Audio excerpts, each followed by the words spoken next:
আজকে দেউলিয়া দেশের সন্তানেরা 1 লাখ টাকা বিদেশে আসে। আজকে রাজাকারের দেশের সন্তানেরা 70-80 হাজার টাকা বিদেশে আসে। আজকে পার্শ্ববর্তী দেশ ভারত, তারা 60-70 হাজার টাকা বিদেশে আসে।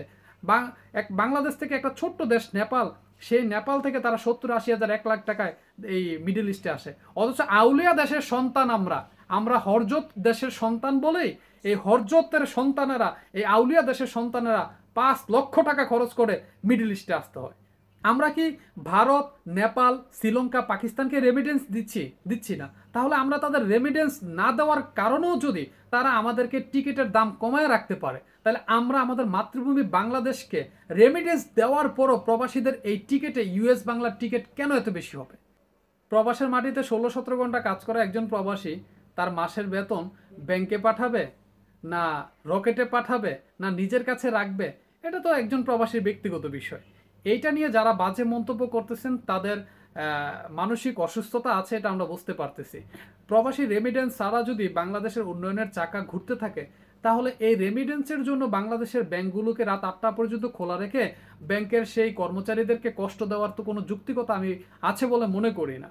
সবচেয়ে বড় কথা হচ্ছে, আমরা যে 5 লক্ষ টাকা খরচ করে বাংলাদেশ থেকে মিডল ইস্টে আসি, এই 5 লক্ষ টাকা দিয়ে কিন্তু পার্শ্ববর্তী দেশ ভারত এবং পাকিস্তান, এমনকি নেপাল থেকেও কিন্তু 5 জন মিডল ইস্টে আসা যায়। তার চেয়ে বড় কথা হচ্ছে, এই 5 লক্ষ টাকা দিয়ে দেউলিয়ার দেশ শ্রীলঙ্কা থেকেও 5 জন যে কোনো মিডল ইস্টে অনায়াসে যেতে পারে। কিন্তু আউলিয়া দেশের সন্তান হওয়ার কারণে আমরা আলহামদুলিল্লাহ এই 5-7 লাখ টাকায় মাঝে মধ্যে আমরা মিডল ইস্টে আসতে পারি না।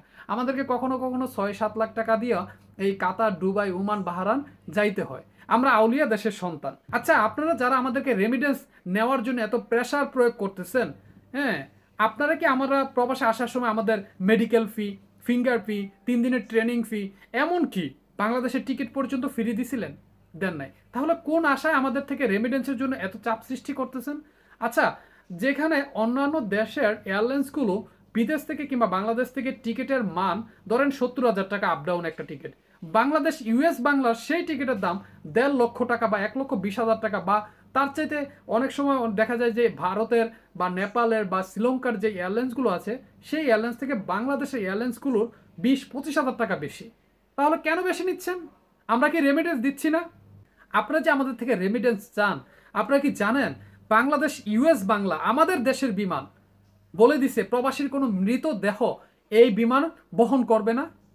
দেশের সন্তান প্রবাসে কাজ করতেছে, রেমিটেন্স পাঠাবে দেশে, আর দেশের বিমান ঘোষণা দিছে বাংলাদেশের কোনো প্রবাসীর মৃতদেহ নিবে না বহন করে। এই তো আপনাদের বাংলাদেশ, এই তো আমাদের বাংলাদেশ। আপনি কি নিয়ে গর্ব করেন ভাই? আপনি যতক্ষণ না একজন প্রবাসী হবেন, ততক্ষণ একজন প্রবাসীর দুঃখ কষ্ট আপনি বুঝতে পারবেন না। আপনি যতক্ষণ না একজন প্রবাসী ঘরের সন্তান হবে, ততক্ষণ আপনার প্রবাসী পরিবারের কষ্টটা আপনি বুঝতে পারবেন না। যেই দেশের বিমান ডাইরেক্ট ঘোষণা দেয় যে বাংলাদেশি কোনো প্রবাসীর লাশ বহন করব না, আমরা সেই দেশের নাগরিক।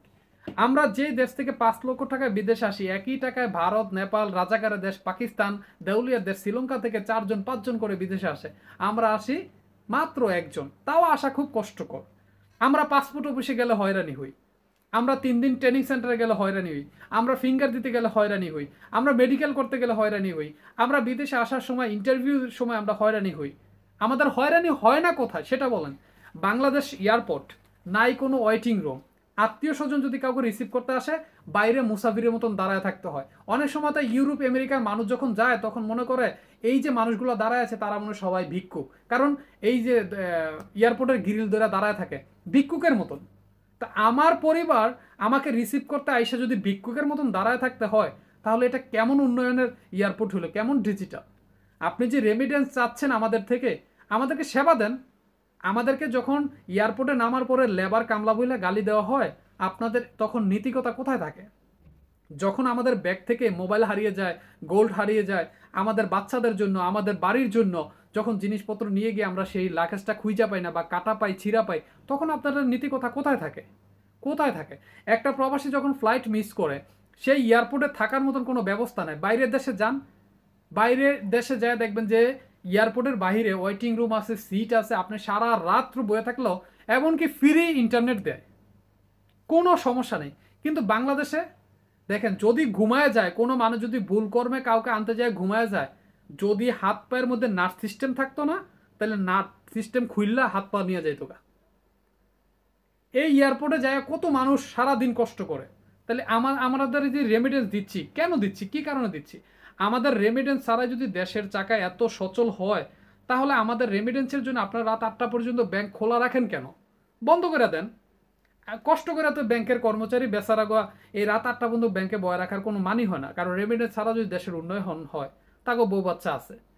প্রবাসীরা 8-9 দিন যে ফ্যামিলির সাথে কথা বলতে পারে না, কিছু হইলে যে দেশের ফুট করে ইন্টারনেট শাটডাউন করে দেন।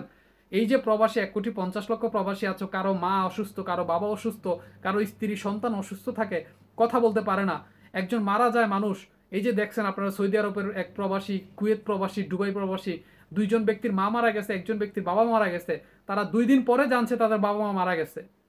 এই কষ্টটা আপনি কিভাবে বুঝবেন ভাই? আপনি তো দেশের দালালি করেন, আপনি দেশে তো পক্ষপাতী করেন, আপনি তো এটা বুঝবেন, আপনি তো এই ফিলিংসটা আপনার ভিতরে নাই। আপনার মা বাবার প্রতি যদি আপনার ফিলিংস থাকতো, তাহলে আপনি বুঝতে পারতেন যে একটা সন্তান কত হাজার হাজার মাইল দূরে থাকে, তার মা মরে গেছে, বাপ মরে গেছে, সে দেখতে পারে না, অথচ আমি এটা নিয়ে ক্রিটিসাইজ করতেছি। সর্বোপরি একটা কথা বলি ভাই, আপনি দেশে চাকরি করেন, আপনার টাকার উপরে আপনার পরিবারে যেমন কারো অধিকার থাকে না।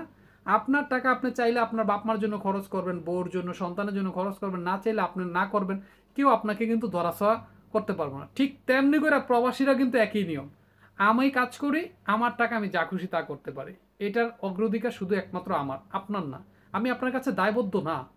বাংলাদেশের কোনো মানুষ বাংলাদেশের কাছে দায়বদ্ধ না কাজ করে যে টাকা তার কাছে হিসাব দিতে হবে। আমাদের হয়রানি মুক্ত করেন, আমাদেরকে প্রবাসে আসার সময় সুযোগ সুবিধা দেন, মেডিকেল ফ্রি করে দেন, আমাদের টিকিট ফ্রি করে দেন, বাংলাদেশ ইউএস বাংলায় বাংলাদেশি লাশ বহন করার অনুমতি দিয়ে দেন, আমাদেরকে এয়ারপোর্টের সুযোগ সুবিধা বাড়ায় দেন, পাসপোর্ট অফিসে হয়রানি বন্ধ করে দেন। প্রবাসীদেরকে একটা আলাদা করে পাওয়ারফুল কোনো কিছু দেন, যে প্রবাসী সন্তান এটা করতে পারবে, ওইটা করতে পারবে, তার এই অধিকার আছে। একটা প্রবাসী 20 বছর 15 বছর প্রবাস করার পরে তারপর দেশে আসলে সে এটা পাবে বা ওইটা পাবে গভর্নমেন্ট থেকে, করে দেন। আপনারা তো এটা করবেন না, খালি আপনারা পান খালি যে কখন প্রবাসী দিবে আর আপনারা খাইবেন। যারা প্রবাসীদেরকে গালি দেন তাদেরকে বলি ভাই, একবার প্রবাসে আসেন, আসেন, তারপরে আইসা যত খুশি তত প্রবাসীকে গালি দেন, কোনো সমস্যা নাই, একবার আসেন শুধু।